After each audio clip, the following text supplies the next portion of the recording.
Chapter 33. The house seemed smaller and quieter after the trip south, and the first bloom of San Francisco's glamour had dulled around the edges. Adults had lost the wisdom from the surface of their faces. I reasoned that I had given up some youth for knowledge, but my gain was more valuable than the loss. Bailey was much older, too, even years older than I had become. He had made friends during that youth shattering summer with a group of slick street boys. His language had changed. He was forever dropping slangy terms into his sentences like dumplings in a pot. He made he may have been able he may have been glad to see me, but he didn't act much like it. When I tried to tell him of my adventures and misadventures, he responded with a casual indifference which stilled the tale on my lips. His new companions cluttered the living room and halls wearing zoot suits and wide brimmed hats and dangling long snaky chains hooked at their belts. They drank slow gin secretly and told dirty jokes. Although I had no regrets, I told myself sadly that growing up was not the painless process one would have thought it to be. In one area, my brother and I found ourselves closer. I had gotten the knack of public dancing. All the lessons with mother, who danced so effortlessly, had not borne immediate fruit. But with my newly and dearly bought assurance, I could give myself up to the rhythms and let them propel me where they willed. Mother allowed us to go to the big band dances in crowded city auditorium.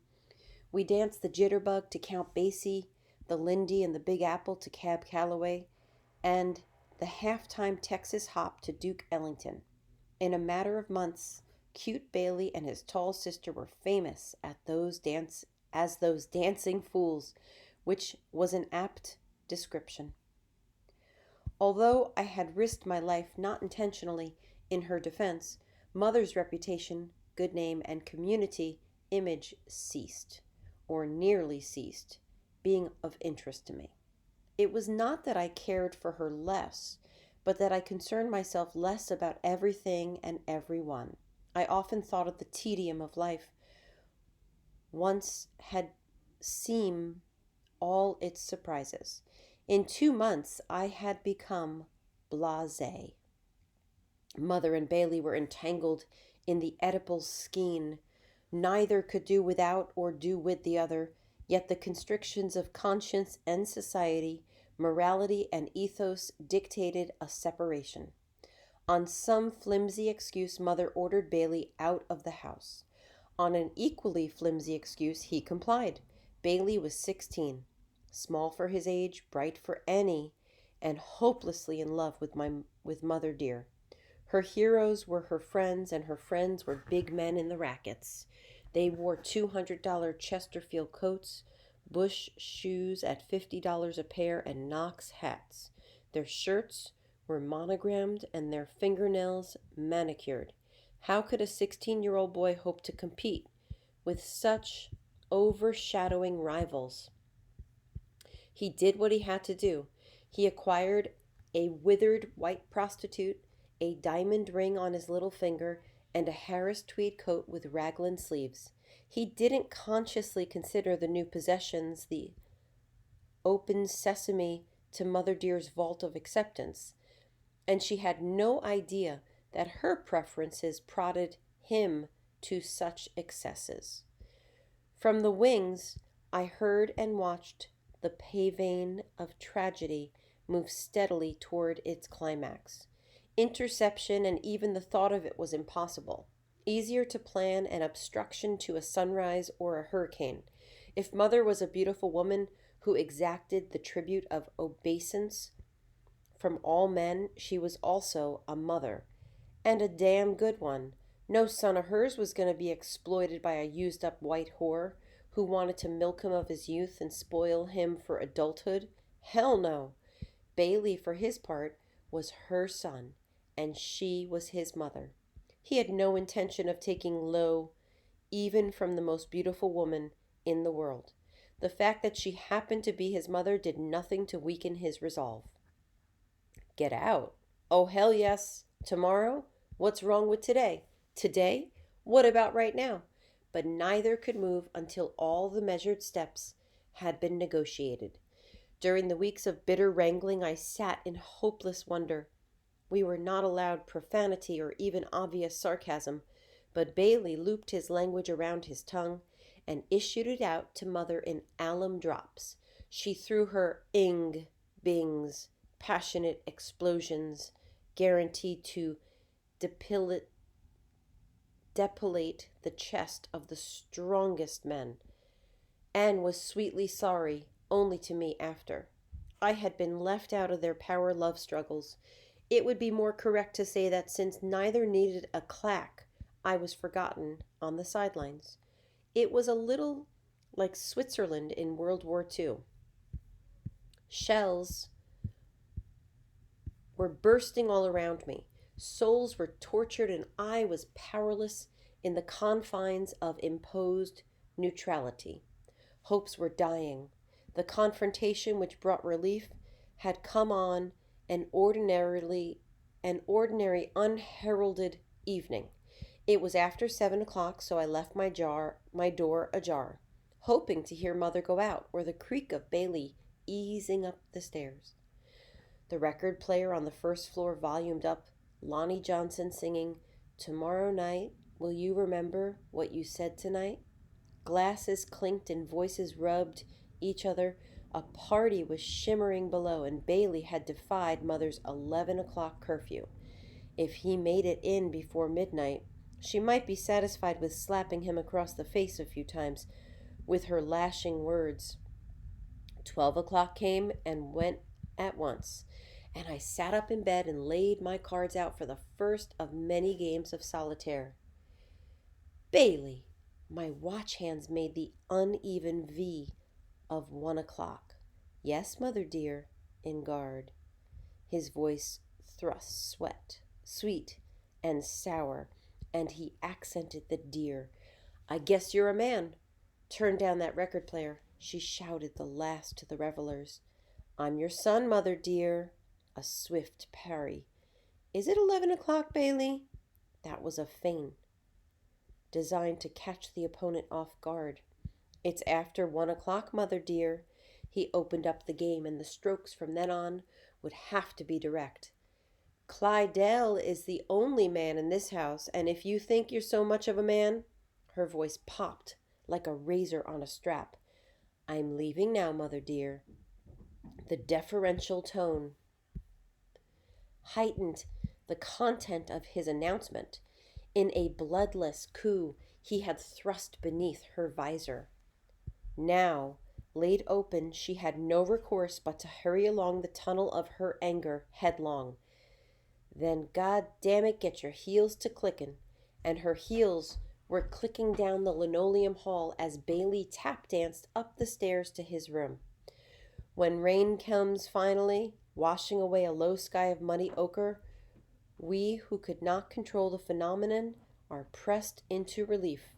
The near occult feeling, the fact of being witness to the end of the world, gives way to tangible things. Even if the succeeding sensations are not common, they are at least not mysterious. Bailey was leaving home at 1 o'clock in the morning. My little brother, who in my lonely days of inferno dwelling had protected me from goblins, gnomes, gremlins, and the devils, was leaving home. I had known all along the inevitable outcome, and that I dared not poke into his knapsack of misery, even with the offer to help him carry it. I went to his room against my judgment and found him throwing his carefully tended clothes into a pillowcase. His maturity embarrassed me.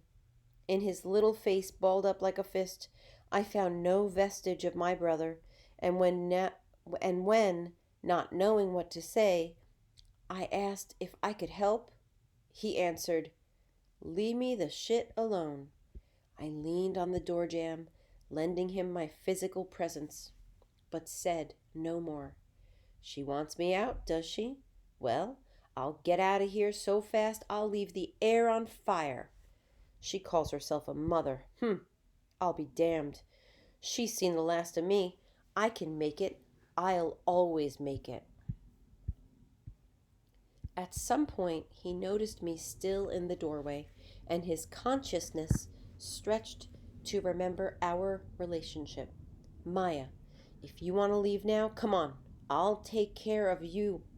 He didn't wait for an answer, but as quickly went back to speaking to his soul. She won't miss me, and I sure as hell won't miss her.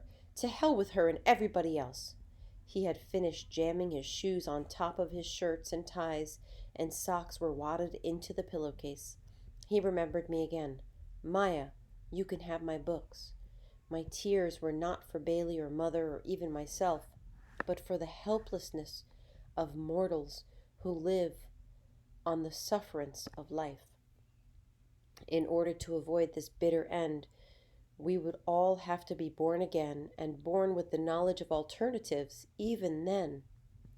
Bailey grabbed up the lumpy pillowcase and pushed by me for the stairs. As the front door slammed, the record player downstairs mastered the house, and Nat King Cole warned the world to straighten up and fly right, as if they could, as if human beings could make a choice. Mother's eyes were red and her face puffy the next morning, but she smiled her everything is everything smile and turned in tight little moons, making breakfast, talking business, and brightening the corner where she was. No one mentioned Bailey's absence, as if things were as they should be and always were. The house was smudged with unspoken thoughts, and it was necessary to go to my room to breathe.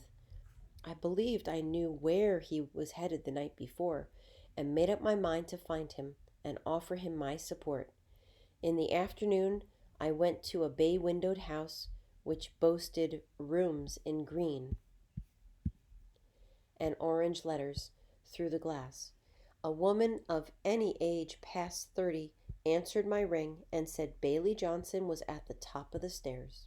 His eyes were as red as Mother's had been, but his face had loosened a little from the tightness of the night before. In an almost formal manner, I was invited into a room with a clean chenille-covered bed, an easy chair, a gas fireplace, and a table. He began to talk, covering up the unusual situation that we found ourselves in. Nice room, isn't it? You know, it's very hard to find rooms now. The war and all. Betty lives here. She was the white prostitute, and she got this place for me. Maya, you know it's better this way. I mean, I'm the man. I'm a man, and I have to be on my own. I was furious that he didn't curse and abuse the fates or Mother, or at least act put upon. Well, I thought to start. If Mother was really a mother, she wouldn't have. He stopped me, his little black hand held up as if I were to read his palm. Wait, Maya, she was right. There is a tide and time in every man's life. Bailey, you're 16. Chronologically, yes, but I haven't been 16 for years.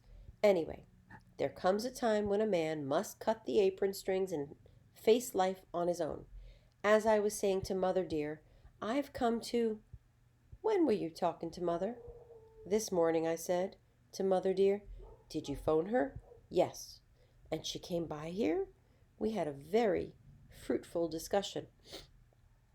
He chose his words with the precision of a Sunday school teacher. She understands completely. There is a time in every man's life when he must push off from the wharf of safety into the ocean, into the sea of chance. Anyway, she is arranging with a friend of hers in Oakland to get me on the Southern Pacific. Maya, it's just a start.